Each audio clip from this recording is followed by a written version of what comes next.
At 52 years old, I'm returning to Wudang for the second time to learn more Kung Fu and learn about Taoism.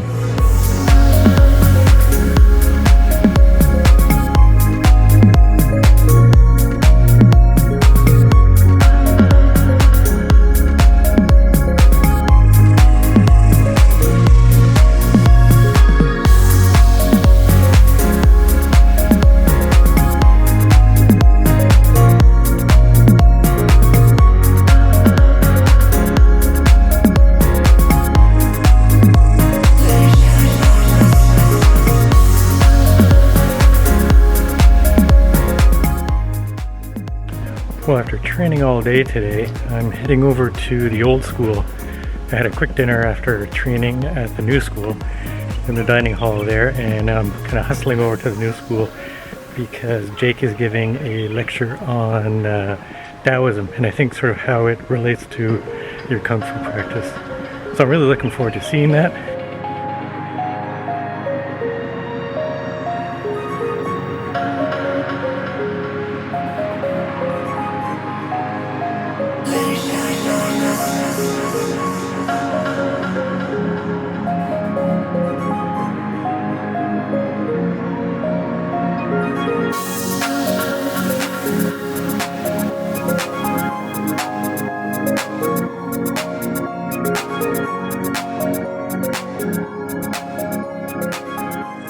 Try to set apart some time on Saturdays to have like a lecture. We do like different subjects. Recently we've been doing a little bit more. We did some talks about Qigong and like explanation about training. And we'll kind of leave it open. It's kind of a casual talk. I explain some of my experience and like some of the like Taoist culture and philosophy, maybe about Dao De Jing. Sometimes we just talk about training, about this experience, about like what we do here in a little bit more in detail. We've been talking about like nature in Taoism, what that means to Taoists, like how we separate the three kind of treasures. You know, how we have like an earth level, we have like a man level, we have a heaven level. So we have these different almost realms, if you want to call it. And like Leia was asking about how we practice through the seasons. So this is a big part of Taoism actually. Like a really, really big part of Taoism is following nature. So we talked about this, people who've read like the Dao De Jing or read a translation of the Dao De Jing, this is a really big theme. Sometimes the words, like we talked about last week too, the word heaven and the word nature are sometimes used interchangeably. It wasn't always like that, like we talked about before. You know, it does have a significant reason, a significant purpose in the historical like translation. But especially in modern like conceptuality, we talk about nature and heaven kind of interchangeably, because like we talked about before, you know, man follows earth, and earth follows heaven, heaven follows nature, or Tao, and Tao follows what's natural. So by following like the nature, the system, the environment that we're in, that's like our first window into the true path, like into Tao, you know, into Tao. So everyone has their like individual path, you know. Taoism talks about this too, like one thing is not always the same for everybody. But the one thing that we kind of have in common, the one like general working ground is our environment, our nature. So nature, like we talked about before, also has lots of different meanings in Taoism. So one of them we can talk about nature as being like heaven, like it has like a fate, like a destiny, like your purpose. We talked about last week, yeah. But the more like tangible form of nature that we talk about is literally nature, like just the natural world, like what we see around us, our environment, these kinds of phenomena that we can use to like gauge our lives from and like find some kind of balance. Because as Taoists, as practice, as martial artists even, as people, but as Taoists specifically, our main framework is trying to coincide with this natural way as much as possible. So that means lots of things. Like if you go back to some of the other talks, or if you've studied things about like 5 phase theory, Tai Chi theory, anything Chinese medicine, all this kind of stuff, how you eat your food, the food we cook, you know, all that kind of stuff has to do with following nature. Like what is fresh during that time of year, or what the weather's like, what you wear for clothing, how you train, these kinds of things. So by following the natural way, we find like a way to balance ourselves a little bit, because very, very simple, you know, it's cold, you wear a jacket, things like this. But that's kind of like a way of understanding that can be a little bit deeper too. You know, maybe you can use those metaphors like a Daoism. Daoism is nothing but metaphors, you know, because a very big part of Daoism is talking about how if something works on the small universe, then it works on the big universe. Like, so you have the small heavenly circle and you have the large heavenly circle. So we have these in internal alchemy, like in Neigong practice as well. We have this terminology. But for like a basic purpose, we just hold that truth to be like, anything that you can do in your body is repeated like in society. So the way you treat yourself reflects how you treat others, and vice versa. So this is how we use nature to kind of take care of ourselves in our own mentality. So this is kind of like maybe one of the most important things for Taoism. Everything else is just vocabulary, it's just words. Like the first thing in Tao Te Ching always says, anything that we talk about is not really Tao. Because once you talk about it, it's not really real anymore. It's like try to explain a feeling or a color or something. It's not really the same thing. You can't really add words to it to make it true, right? So the Tao is like this. But the thing that follows the Tao follows what? The Tao follows what's natural. So we can see that very easy. This is how we live. So this is what we follow.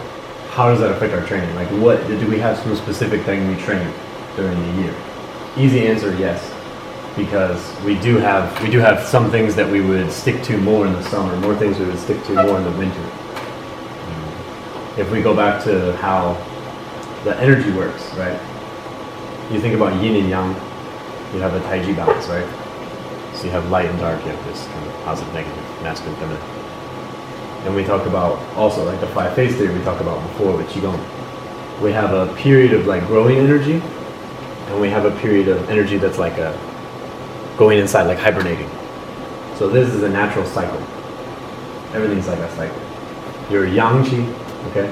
Your yang qi is like the warming, the stimulant, the thing that gives you energy to like go do something, right? This is what we say.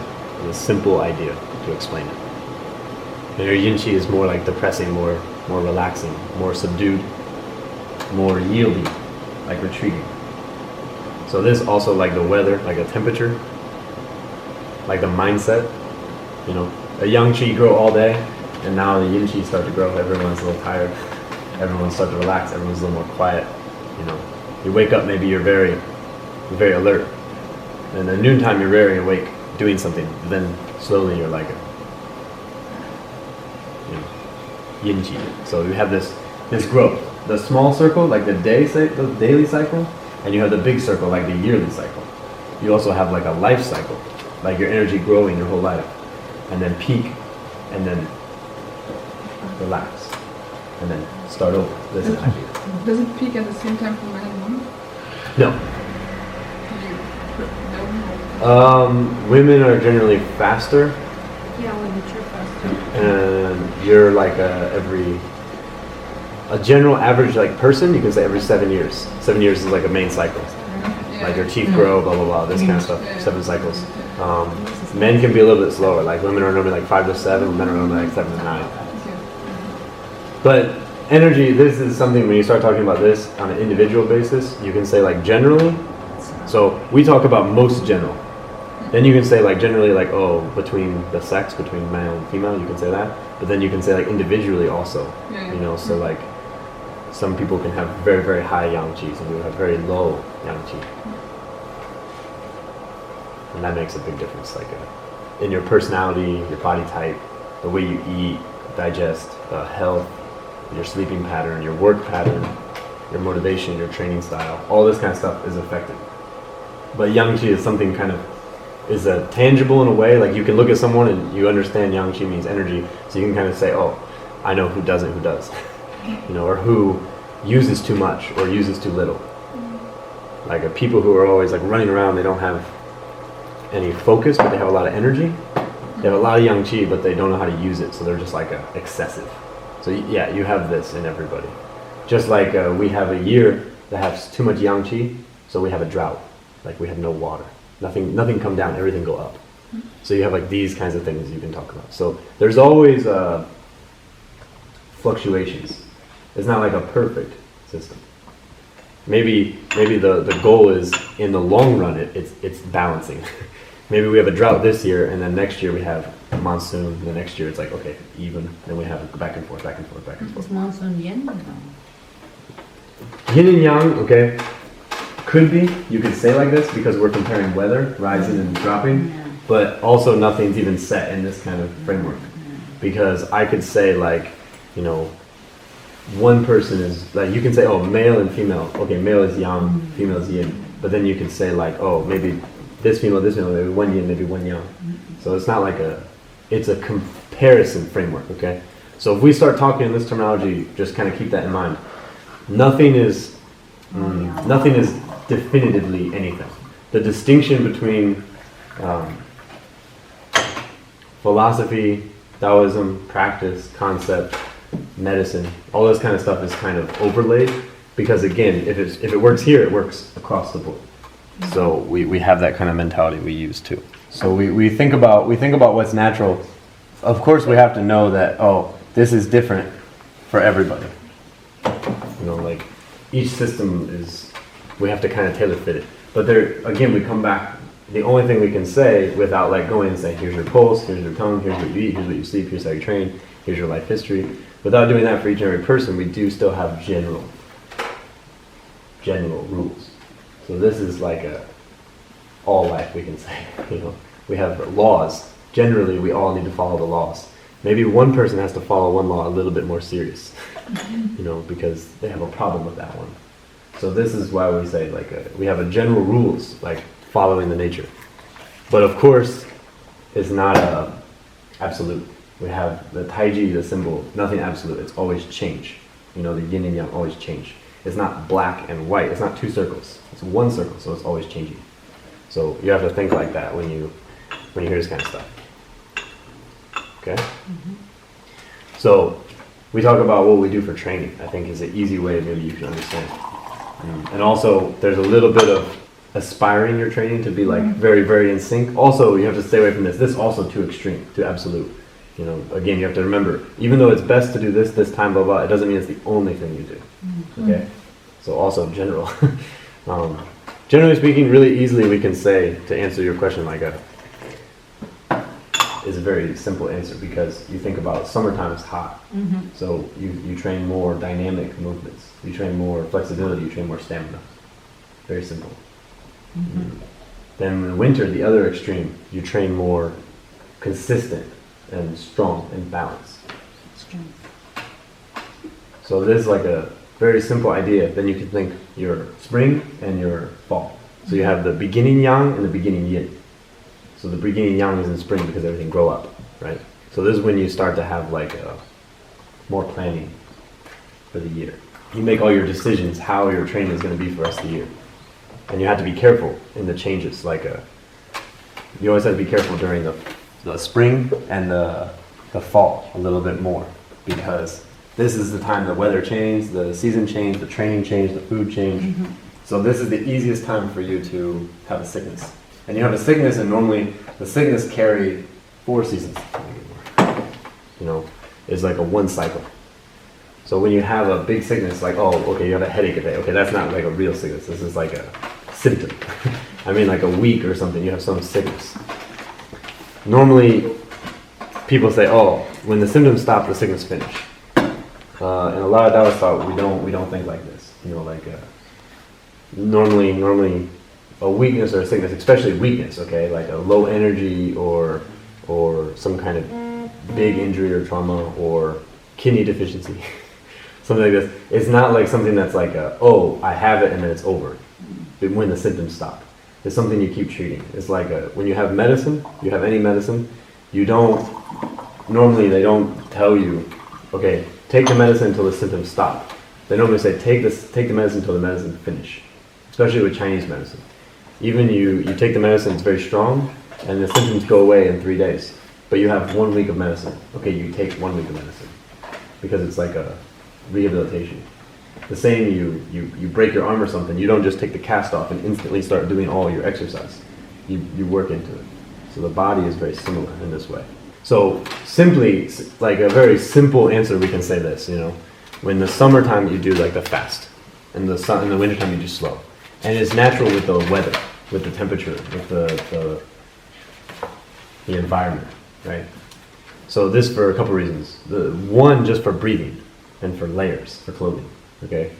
Because the breathing in the winter, you don't want to be like breathing the cold air. It's just like drinking cold water. You know, we all know about this now, okay? So sucking the cold air in restrict the airflow. So you're running, of course you want to breathe in your nose, but you're probably going to breathe through your mouth more often because you think like a bigger gasp. So in the summer this is more safe because you don't need a big filter in the summer. It's already warm air. It's already not going to mess with your digestion too much. But the winter, this is really bad. Two, the clothing, because the clothing, the sweat. You know, this the second most important. So this, like we talked about before with the elements and the organs. So this because the lungs, okay? The lungs is like not just the lungs, like the body. The lung meridian, like this idea, the nerve system, is all about your skin, the breathing, the immune system, the hair, the throat, the nose. So everything that's a filter on your body. You have good lungs. If you have good lungs, your skin will breathe. You know, like your pores open. You sweat very comfortable. If you have a very, very like bad lungs, maybe you don't sweat. Maybe you just get very pale, or maybe you sweat a lot, and you just feel tired every time you sweat because it's too open. So it's a bad perimeter. So when we talk about the phase, we talk about the element theory and the organ relationship with the meridians. We talk about the lungs as like the protector. The lungs is like your perimeter. So lungs is one of the most important things to keep you safe. It's like the sword, the metal element, right? The metal element. It'll teach you how to keep things out and teach you how to let things go with the large intestine and poop. Yeah. So we have these relationships also in the body. So the same thing. So the lung is very important year round because if sweating comfortably in the summer, it means cleaning. Maybe everyone train here in the summer, you have salt on your t-shirts, you have like the white lines on your t-shirt. That's because the body's cleaning the salt. And you need the salt because the salt helps you absorb more water. So after you absorb the water, then you get rid of the salt, and that's why the food may be salty you like. Maybe it's better. Because then you get that salt back, you absorb more water, you continue the cycle. Cleaning, always cleaning, right? Speaking of cleaning and like the fasting should be done during the mid-season? I think this more like depends on the person. I think it is a good time. Like there's a reason it's normally in like April, May, and like September, October. Like a reset? Yeah, because this is like the season change. Yeah. So because the diet change, when the diet changes a lot, normally it's a good idea to do like a mini fast. It doesn't have to be like a week, but maybe just like, oh, you're not hungry for a day, maybe just take it easy and slowly change your diet over. That way, the different like foods that you've been eating have a separation. And it's like if you're burning wood all the time in your burner, and you're burning this wood all the time, and it's winter, so you only have wet wood. Then you burn. Then when you want to start burning new wood, you like wait and you burn it all clean, and clean that wood so you don't have the gunk left over, and then you burn something new. Like you cook food, you clean the pot with hot water once. Same like this. So like a mini fast is always good in the season change. And like I said, the most important season change is spring and fall. It's the easiest to be sick. Because the spring, okay, there's another reason why we have to follow the season. Because the spring is the first warm weather. So we feel warm, but we're not actually warm.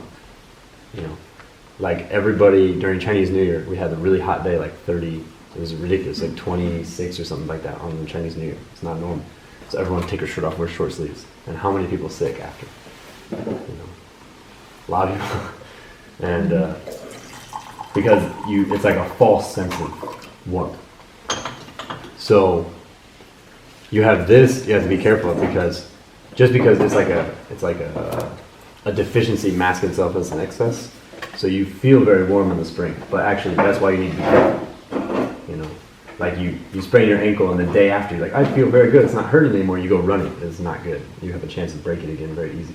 And then in the fall, the same kind of thing happens because the temperature dropped, but you're not maybe sensitive to the temperature drop. So you go to work and you're still wearing like your short sleeve, and you go to work, and then when you get out of work, it's dark already because the nights are getting shorter, and you fall into that cold weather without being prepared. So then you have the same kind of sickness because up and down. So you're not sensitive. You have to be more aware, more attuned to like the season change, right? So for the sweat, like we talk about the summer sweat, very clean, very fast, constant, maybe. Hopefully not too excessive. You don't want to lose too many nutrients. You want to be cleaning salt, but not wasting, right? You don't want to sweat and feel sick. You know, that means dehydrated. That means you're dehydrated and you don't have enough, or you have too much and you have like that sick sweat where it's like damp and sticky, very quickly sticky, you know? So if we pay attention to the quality of the sweat and the quality of the skin, we can say like in the winter, we have to pay attention to the sweat quality is not too profuse, not too excessive. This is why we say more strength and more balance exercise. Stay wet. You can say like, okay, if you want to say forms, you can say, okay, do your Jiventron and your jumps and your crazy kicks and stuff like that in the winter, in the summer. Then in the winter you do more like Tai Chi, standing meditation, low posture, you know, continuous, like maybe hold your knee up, crane, Qigong, things like this, because you're warming the body up slow. You never get to that like excessive breathing, I hope, maybe still, but not too bad to where you're gasping. And you're getting like a full body warm sweat, but you're not like a wasting energy. Maybe in the winter when you do like a Qigong, even now, you do like running, okay? You do running. Run for 20 minutes, then you feel your belly. Your belly is very cold because all the qi and the blood go out to the arms and the legs and power the muscles. So it makes your stomach very cold, okay? The summer, that's not too bad because this your core temperature, should be the warmest. But in the summer, you can replenish that heat very quickly because it's hot outside. So you don't need to worry about cold. It's already like has an extra protection just in the air, right? Well, we breathe to the dantian. We breathe to the dantian. We always breathe abdomen, right? So in the winter, if you do the excessive and the heat leave your dantian, leave your core, then you breathe cold or you take your shirt off because you're hot and you want the air to cool you off, then this wicking, the cold go in the skin because the protection, when you sweat, opens up. It's like a gate. You know, when there's too much stuff in the filter, it opens up a little bit and lets some air move, lets some water move. And then also you have to think about, it's open, something can come in too. So this is why we have like a wind disease. You know, so just without explaining too much, you can say like wind disease like in the winter, when you have like you wake up tired, then you have like a warm head but you don't really have a fever, then you get a headache, then your throat's sore, all in the same day, like keep changing. You just have like this changing symptom. And it's not very intense, like you're like, oh, I just feel bad. I don't like feel like I need medicine. This is a wind disease because it's like, they keep moving. Maybe you wake up like, oh, my leg's kind of sore. And then maybe an hour later you forget about your leg, you never think about it again. But then you have a headache or your eyes are dry or something. So you have this like a wind problem because it go in the skin. So you pay attention to the quality of the sweat. It's very clear to see what you have to train. We said balance. I think if everyone has experience, if you do like mabu for 3 minutes, you have like a warm sweat. You know, anything like a slow, steady practice, you have a good quality sweat. Three ways to see what kind of sweat level you are, okay? One is like a very excessive, okay? You sweat, you dry, sweat, dry, sweat, dry, sweat, dry, sweat, dry. Then you take your hand and you go like that, and the color stays white for longer. Like your color stay like this, and then see red, okay, white. You know, back to normal. But if you like do that and it stays like, okay, if you have a sunburn, okay, think about you have a sunburn and you squeeze your arm and it stays white for a really long time. You know, this is because the skin is dehydrated because you have a sunburn, so it's dry. So if you don't have a sunburn and you squeeze your hand and it stays discolored for longer, it means you're dehydrated. You need to drink more because the sweat finish. You're still training the sweat finish. That's too much sweating. If you're just like sweating a lot, maybe some people just sweat a lot. You know, like you have to be careful about what, like deodorant just actually makes you sweat more. You know, you have to have like a specific, you have to have like antiperspirant, like a natural one without this certain chemical. Yeah. So you have to think about this kind of stuff. Some things don't really get rid of the symptom; they just make it more because they have to sell you a product. Some things like this, more things about what you eat and how you drink, and a little bit just your basic body type. You know, some people are going to sweat more, some people are going to sweat less. Some people are going to sweat very easy. Some people need to like really get their heart rate up before. But it's like a sticky sweat is bad? So, okay, so first we talk about excessive. Excessive, dehydrated, okay? So colors change, stay longer, okay? Then the bad version, okay? Like, it's like not sweating and like a cold limbs and no sweat because it's like the pores are closed. You know, so maybe this person training, they either get like very, very red or very, very pale, but they don't really sweat too much. This is probably like a problem when you have people who have like eating disorders or stuff like this, because then it's very hard for them to get like a good sweat. Or when they do sweat, it's a very, very sticky sweat or a very clammy sweat. You know, like when you have a fever and you sweat in your sleep, like that kind of sweat. Like lots of toxins, kind of. Toxin, yeah. You say that, you can say this word, but just like just lots of everything. You know, just what you eat coming out of you. You know, like the day after you drink a lot of alcohol and you smell the alcohol in your sweat, like that kind of sweat, where it's like it's pungent and it's very gross. You know, maybe you have sweat and then maybe you sweat very healthy. Then when you dry off, you don't smell. You can smell like sweat, like you smell the salt, but you don't have like a foot odor, you know, like this, like, so this is a bad quality of sweat because it's a bad quality of sweat, but it's a good reason, okay? Because the body's trying to flush that out. So it's a good quality of sweat for your body type, but it's not optimum for where you could be. Do you know what I mean? So it's like, I'm saying it's bad, but at the same time it's good that you have that sweat because at least you're sweating. At least you're getting it out. But the overall like consensus of it or diagnosis, don't really want to say that, but it kind of is that it could be better. Okay, so they have a excess and deficient, and the good quality of sweat is just like a general body sweat. Yeah, and it doesn't matter where, like you sweat, and then when it dries, you can touch like a little sticky. Like not sticky, like you can't pull your hand off, but like when you do that, it kind of pulls up a little bit with your finger. This means the body's cleaning, but there's not too much to clean, right? If it feels like, okay, you sweat, okay, I think everyone has this experience. You sweat, you don't have clothes, just like a bare arm. And then when you're done sweating, you go like that, like you're doing something, you rub your arms, and you get all the little black, like dirt on your hand, but you're not really dirty, you weren't like working. This is because a lot of bad things come out of the skin, excrete. So that adds up, you know, like an eraser, you know, like a dirty eraser, that kind of skin. Maybe dry skin come off too. Maybe the skin very wrinkly, like you've been in the bath for a long time, or the pores still open. Maybe you stop sweating, the pores still open. This is bad too. You know, because it's excessive, it's too much.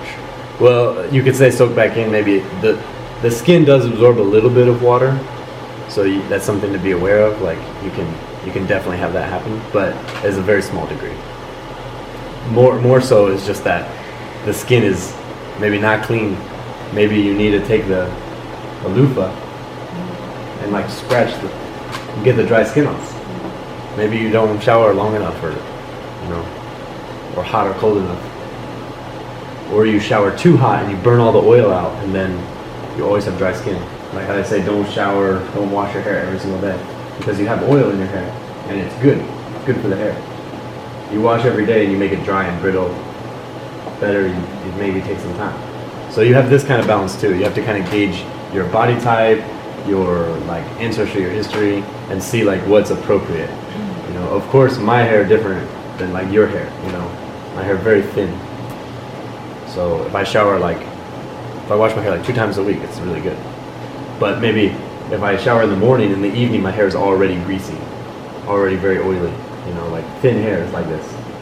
So you do have these ways that you need to check. But I think the sweat quality is a really easy one, because doesn't matter what season, we need to sweat. It's one of the like excretions that we ignore. Okay, everyone has to poop, everyone has to pee, everyone has to drink and cry in the morning, you know, like your eyes have to, you know, have the boogers. And when you wake up in the morning, okay, you cry 1-2 times, okay, it's really good. You have a fluid. Because when you sleep, the glands stop working. That's why you close your eyes. No one sleeps like that, right? So then when you wake up, the first couple times you blink, then maybe if you lay in bed, maybe one tear. This is actually really healthy. The deficient version of that is like you wake up and you're like that. What you do, okay, see, already, like a water, because you're stimulating the gland. It's like a natural reaction. You wake up and you can't see, you rub the eyes, because you stimulate the gland, try to make water come. Natural is you wake up and you blink a few times and then maybe a little tear. So sad it's Monday. So there's a lot of different types of water excretion you have to pay attention to. Sweat may be the most important one because it's the one that we have to like kind of reattune, resynchronize with. Because the other ones, I hope you do all of them every day. You know, you have to have a cycle, like a saliva, you know, eyes. You know, the tinnitus, like ears, a little bit liquid too. You know, you can have excessive, you can have deficient. Pee, poop. We have the nail quality. You know, the cuticle, like how much liquid here is important too. So the lungs kind of have to do with this excretion. So we talk about excretion, we don't just mean this. We mean like over the body. So these ones, the lungs, always the easiest one to pay attention to. Also, if you want to control anything about the body, the first thing we control is the breath. Any emotion, any training, any practice, the first thing we want to teach is the breathing. Right? If you don't know how to breathe, you don't know how to breathe when you do weight training, they call it Valsalva or something like that, the breathing technique. When you go, it's really bad breathing. You'll never improve. That's why like the people do the deadlift and they're like, I got it, and they pass out because they don't have the proper breathing, or they're pushing themselves past their breathing, more likely than that kind of scenario. But they call there's a word for it because a lot of people have this idea when you push something you have to. People hold the breath, and everyone do it. That's why the shoulders. Everyone have your coach come smack your shoulders. Because everyone, when you breathe, you think about that. We have to think about this. So the breathing, the first way to relax or coordinate with anything. So the breathing also coordinate with the seasons.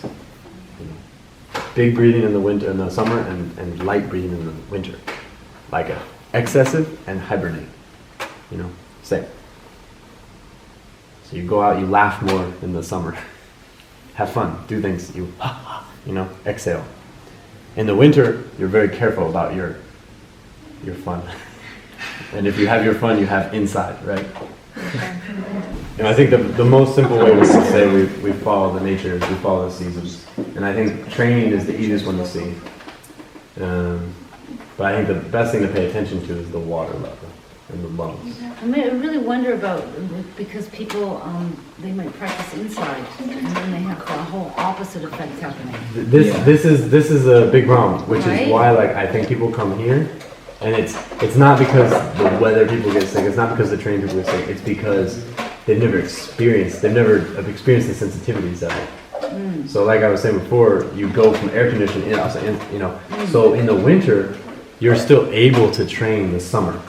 Yeah, sometimes it's freezing. You go into some gyms, you know. You know, we have hot yoga on New Year's, like right after Thanksgiving to spring break. We have hot yoga. Yeah, I train because in a all pool, the and it's like humid inside. because You all go the outside, you good walk food, home. all the good food. You know, so we say, oh, we need to turn up the heat and do like all the hot training in the winter to balance out this. But that's kind of, we have a cycle. You know, we have a seasonal cycle that fits our body, and that your body follows. You know, especially if you're from a certain area, you have a certain climate in your body type, like in your ancestry. then you're more susceptible to specific things, just because that's your hereditary function. So when we take advantage of that and we say, oh, okay, I work the best, or I'm the most comfortable in 80-degree weather with zero humidity, you know, blah, blah, blah, then you make your thermostat that everywhere you go.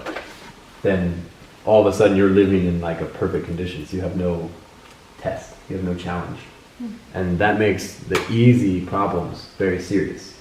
You know, same like you live in a sterile environment and one little piece of bacteria make you very sick very easy because you're not. It's the same, it's all the same. Of course, people have different constitutions. Like some people are easier to be susceptible and some people are stronger, you know, they have a better constitution. So some people can, you know, they go to the gym and they say, oh, I'm going to the gym. It's December, it's snowing outside. But I know I'm going to do legs today. So they wear gym shorts and they wear flip-flops. And then when they get there, they change into their shoes.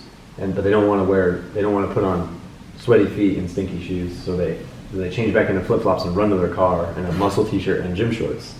And they're still sweaty, but they're fine. You see like guys do that all the time in the West, especially in the Midwest.